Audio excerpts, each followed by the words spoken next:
increment financing plan pursuant to the Ohio Revised Code. This will encompass the entire project and exempt 100% of the increase in assessed value therefore for a period of 30 years from real property taxation.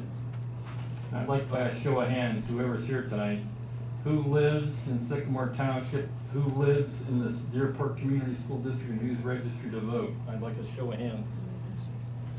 Now to me, trustees, everybody, this is who we have a vested interest in this project. I may live a little bit further, Potter, but I find it appalling that if you agree to this, it's a 30-year, we taxpayers are gonna be on the hook for 30 years.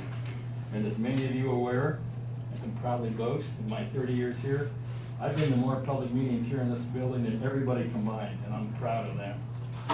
On this memorandum, here's some of the things the school said.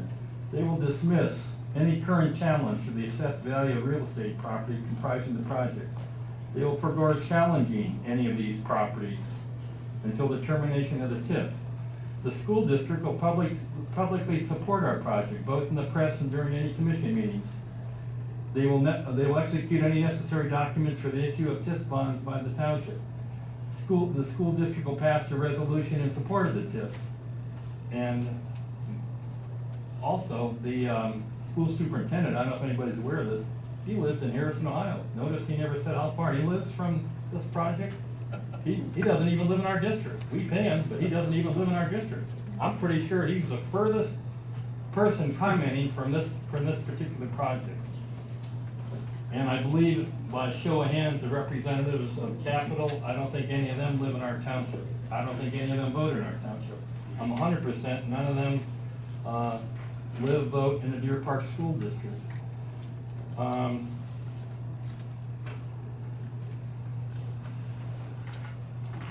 Mr. Connor, you're up for election next year. My household has 3 active voters. And as some of you are aware, all of us in my household are multi-disabled. We do not want this project in any way, shape, or form. And the saying is out there, we'll remember in November. So when you make your decision to vote upon the issue, notice everybody I'm saying upon the issue, I would strongly suggest that just you and the trustees and everyone here, you think of how this is directly affecting us. Last meeting, this is I think very important. Can't remember the person's name, but he was a representative of Capital. The meeting was delayed because he couldn't get here. Why? The traffic. Think of that. This project isn't even started yet. This meeting is to benefit him, and he was late in getting here. So just think that their PowerPoint had said there was going to be 200 plus apartment units, 200 to 500 cars. For any of you that ever driven out here, it's gridlock now. And my house, myself particularly, I have many medical challenges. I may need to get to this hospital, and it's gridlock now. It's going to be worse than ever then. In conclusion, I would like to say, going back to a biblical reference, the story of Moses, his people, and being oppressed by the Egyptians. The famous quote attributed to him was, let my people go, meaning the Egyptians. And remember what happened? They let them go, they came after him, the sea split, the sea swallowed them all up. So I would like to say a couple words differently in closing. These are my people, these are our people. These developers, they're here for the bottom line. Same with the school district. This may sound good, $1 million first, but think of that, 30 years, we're on the hook. And I would say, let my people stay, don't let my people go. And the reason I'm talking about, I'm 1 mile and 3/10 away, but if you let this through and approve this, this is gonna be, open up case precedent for anybody else to do it. But Mr. Morris said tonight, think of this developer, and from what other people have spoken in the past, they're constantly changing these plans. Constantly. So how do we, if it wouldn't have been for him saying this tonight, how do any of us here know they're changing this, they're changing this, is this legal, how will this affect me? And I find that to be very deceptive. I thank you for the opportunity to speak tonight, and again, as an individual, as a citizen, as a group, I'm requesting all of you vote no on this project in any way, shape, or form. Thank you for your time.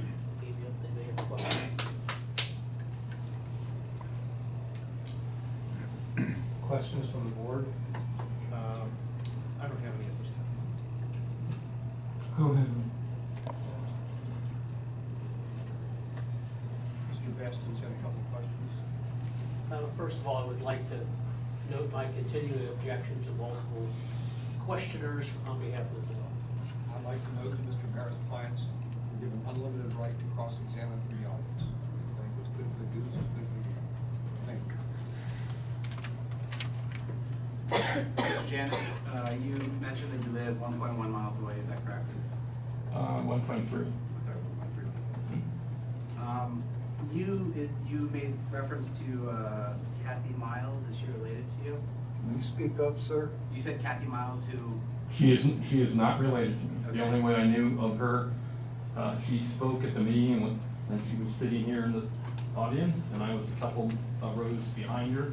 And after the meeting, I made a request for a copy of the meeting minutes, and that's how I knew where she resided, because at that time, due to the ongoing continual audio challenges of this government, it was very difficult for me to hear her correct address. So I finally learned what her address was.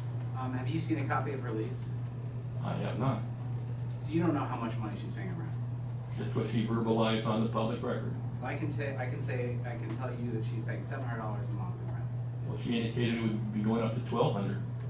She's under lease at her current property at $700 a month. Okay, well, I'm just sharing with you with what she told the trustees and everyone here that night. I think what she's referenced is, we sent a letter out to everybody who lives in the community saying, we'll do a few things, we'll help you find a new place when we end up demolishing the properties, a new community to live in. During, we'll also help pay for any moving expenses for anybody who wants to take us up on that offer. And, we'll also let them have 2 months free at the new development when it's ready, approximately 2 years after we start. We said, starting rents for a 2-bedroom will start about $1,200. So I think that's where that's coming from, it has nothing to do with where she lives now, just to clarify. Okay? First of all, with the agreement with the schools, you said you're not a legal expert, but you're a paralegal, correct? Yes. So if the document says in the plain text of the document that it's non-binding, wouldn't that mean it's non-binding? My testimony was the superintendent said it was not legally binding. That's his words, not mine. But if you read the document, it said it's non-binding, wouldn't it also mean it's non-binding? If those words are in it. Yes. If those words are in it. It says it's a memorandum of understanding, it's non-binding on any party. Do you understand what a TIF district is, or even what the letters TIF stand for? Tax increment financing. Excuse me. Tax increment financing. So what does that mean? What do you think that means? That means, is my understanding on this particular development, your group would need unanimous approval for this to go through with TIF fundings. That's my understanding of that. What does tax increment mean? What's that increment mean? Tax increment excuse me, tax increment financing. So we've purchased all these properties for approximately $11.4 million. So what that's saying is that from today, the taxes associated with that base purchase are taxed at the current rate. And any value that's Wait a created. minute. Is he testifying or questioning? Yeah, I'm trying to give him a little leeway. Okay. We do need to. You also, you gotta speak up because you're not by a microphone, so we can't hear you real good, okay? Stand up. You mentioned the traffic being an issue. Yes, The last meeting. yes. Did you see what was causing that issue?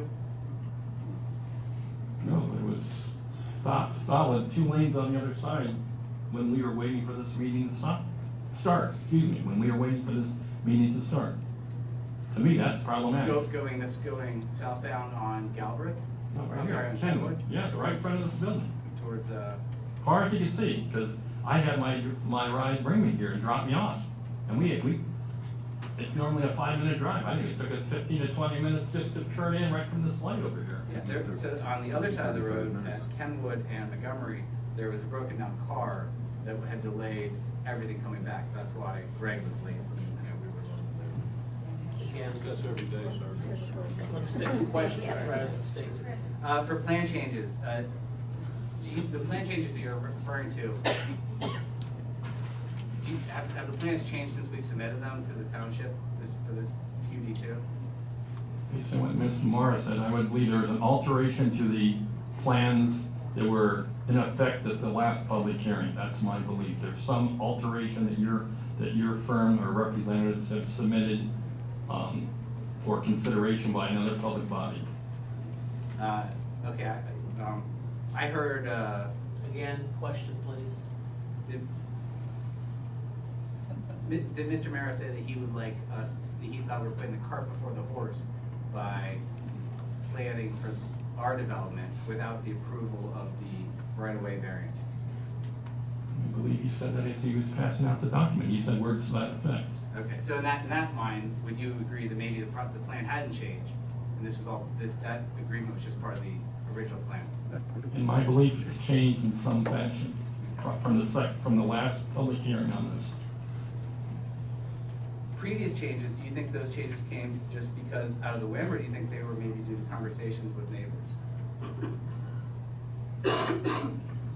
I have no firsthand knowledge. It would just be hearsay of what I've heard from people on both sides of this issue.